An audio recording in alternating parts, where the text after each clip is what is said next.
Ekonomi mikro adalah cabang ilmu ekonomi yang mempelajari bagaimana individu dan bisnis membuat keputusan. Keputusan ini dibuat dalam kondisi kelangkaan, yang berarti kita memiliki sumber daya terbatas dan keinginan yang tidak terbatas.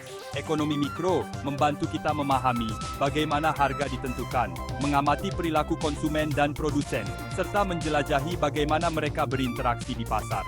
Dengan mempelajari ekonomi mikro, kita bisa mendapatkan wawasan tentang bagaimana pasar bekerja, faktor-faktor yang memengaruhi harga, dan membuat keputusan yang tepat tentang kehidupan ekonomi kita.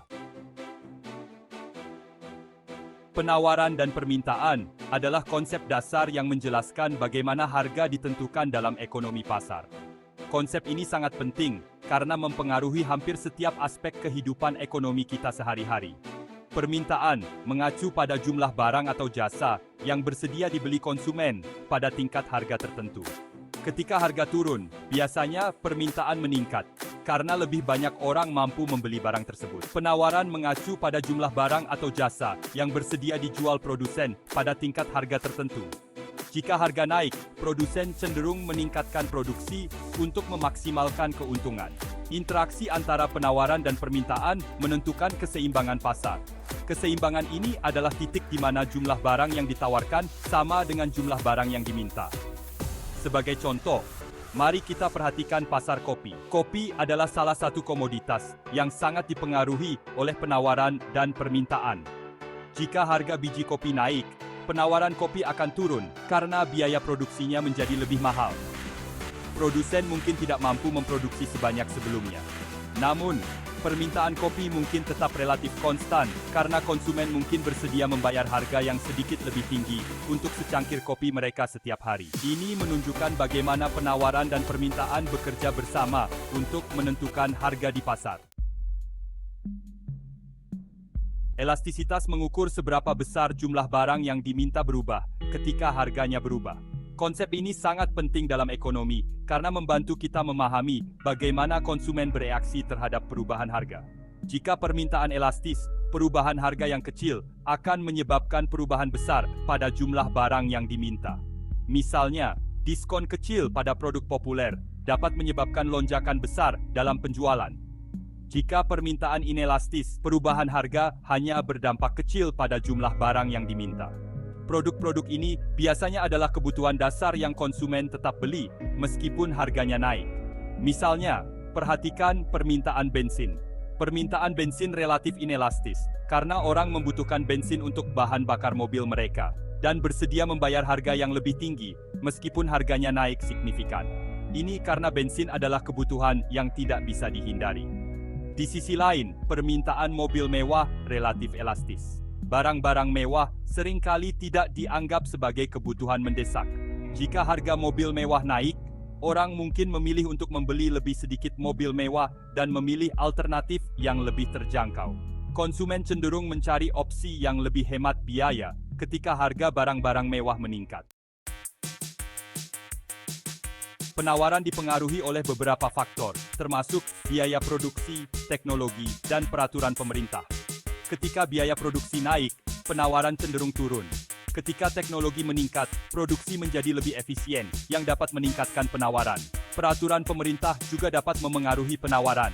Pajak atau subsidi dapat meningkatkan atau menurunkan biaya produksi, yang pada gilirannya memengaruhi jumlah barang yang ditawarkan.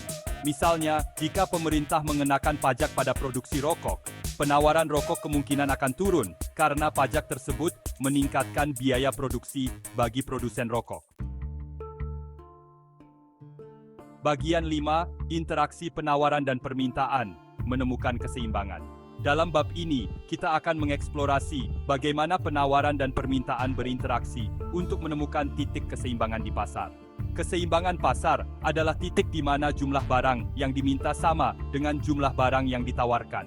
Ini adalah kondisi ideal di mana pasar berfungsi secara efisien. Pada harga ini, tidak ada kekurangan atau kelebihan pasokan, dan pasar berada dalam keseimbangan. Semua pihak, baik produsen maupun konsumen, merasa puas dengan harga dan jumlah yang ada. Perubahan dalam penawaran atau permintaan dapat memengaruhi keseimbangan pasar. Misalnya, perubahan teknologi atau preferensi konsumen dapat menggeser kurva penawaran atau permintaan. Jika permintaan meningkat, harga dan jumlah keseimbangan akan meningkat. Ini sering terjadi ketika ada peningkatan pendapatan atau perubahan selera yang mendukung produk tertentu. Sebaliknya, jika penawaran berkurang, harga keseimbangan akan naik, tetapi jumlah keseimbangan akan turun. Faktor-faktor seperti bencana alam atau gangguan produksi dapat menyebabkan penurunan penawaran. Misalnya, jika sebuah studi baru menemukan bahwa minum teh hijau memiliki manfaat kesehatan yang signifikan, permintaan teh hijau kemungkinan akan meningkat. Konsumen akan lebih cenderung membeli produk yang mereka anggap bermanfaat bagi kesehatan mereka. Peningkatan permintaan ini akan menyebabkan harga dan jumlah keseimbangan teh hijau yang lebih tinggi. Pasar akan menyesuaikan diri dengan kondisi baru ini, mencerminkan perubahan dalam preferensi konsumen. Bagian 6. Biaya dan manfaat membuat keputusan rasional. Individu dan bisnis membuat keputusan dengan mempertimbangkan biaya dan manfaat dari berbagai pilihan. Pengambil keputusan yang rasional akan memilih pilihan yang memberikan manfaat terbesar dibandingkan biayanya. Biaya dapat bersifat eksplisit, seperti harga barang atau jasa, atau implisit, seperti nilai waktu atau alternatif yang hilang. Manfaat dapat bersifat moneter atau non-moneter. Misalnya, jika Anda memutuskan apakah akan kuliah, Anda akan mempertimbangkan biaya, seperti biaya kuliah, buku dan pendapatan yang hilang, serta manfaatnya, seperti potensi penghasilan yang lebih tinggi dan peningkatan pengetahuan dan keterampilan. Bagian 7. Produsen, kekuatan pendorong penawaran. Produsen memainkan peran penting dalam perekonomian dengan menyediakan barang dan jasa yang diminta konsumen. Didorong oleh keuntungan, mereka berusaha memaksimalkan keuntungan dengan memproduksi barang dan jasa yang banyak diminati dan dengan biaya serendah mungkin.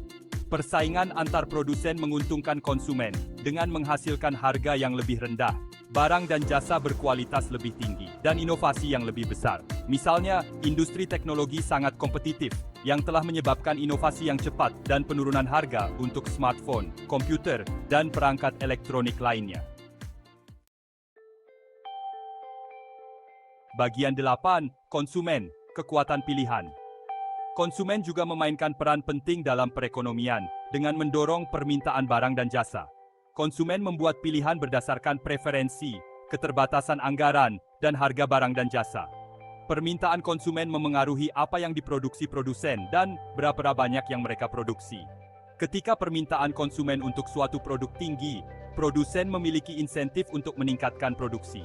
Misalnya, semakin populernya pola makan nabati telah menyebabkan lonjakan permintaan untuk alternatif daging nabati. Pergeseran preferensi konsumen ini telah mendorong produsen makanan untuk berinvestasi dan memperluas lini produk nabati mereka. Bagian 9. Intervensi pemerintah di pasar. Pemerintah dapat melakukan intervensi di pasar untuk memperbaiki kegagalan pasar, mendorong persaingan, atau mendistribusikan kembali pendapatan. Pemerintah dapat menggunakan berbagai alat untuk melakukan intervensi di pasar, termasuk pajak, subsidi, peraturan, dan kontrol harga. Intervensi pemerintah dapat memiliki konsekuensi positif dan negatif, dan dapat menyebabkan konsekuensi yang tidak diinginkan. Misalnya, kebijakan kontrol sewa, meskipun dimaksudkan untuk membuat perumahan lebih terjangkau, terkadang dapat menyebabkan kekurangan perumahan jika pemilik enggan menyewakan properti mereka karena batas harga. Bagian 10. Ekonomi mikro dalam kehidupan sehari-hari, aplikasi praktis. Ekonomi mikro relevan dengan kehidupan kita sehari-hari. Ini membantu kita memahami bagaimana harga ditentukan, bagaimana membuat keputusan yang rasional, dan bagaimana kebijakan pemerintah memengaruhi kesejahteraan ekonomi kita.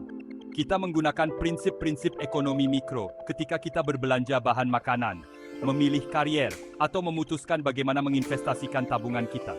Misalnya, memahami konsep biaya peluang dapat membantu kita membuat keputusan yang lebih baik tentang bagaimana kita mengalokasikan waktu dan uang kita. Mengetahui bahwa setiap pilihan yang kita buat datang dengan pengorbanan, memungkinkan kita untuk memprioritaskan dan membuat keputusan yang lebih tepat.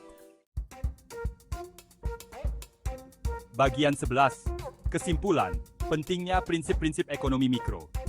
Ekonomi mikro merupakan bidang studi yang penting karena memberikan wawasan tentang perilaku individu dan bisnis di pasar. Dengan memahami prinsip-prinsip ekonomi mikro, kita dapat membuat keputusan yang tepat tentang kehidupan ekonomi kita. Dari memahami bagaimana harga ditentukan hingga menganalisis dampak kebijakan pemerintah, ekonomi mikro menyediakan kerangka kerja untuk memahami kompleksitas ekonomi modern. Baik kita sebagai konsumen yang membuat pilihan tentang apa yang akan dibeli, atau produsen yang memutuskan apa yang akan dijual, prinsip-prinsip ekonomi mikro berperan dalam membentuk keputusan dan interaksi ekonomi kita dalam banyak hal.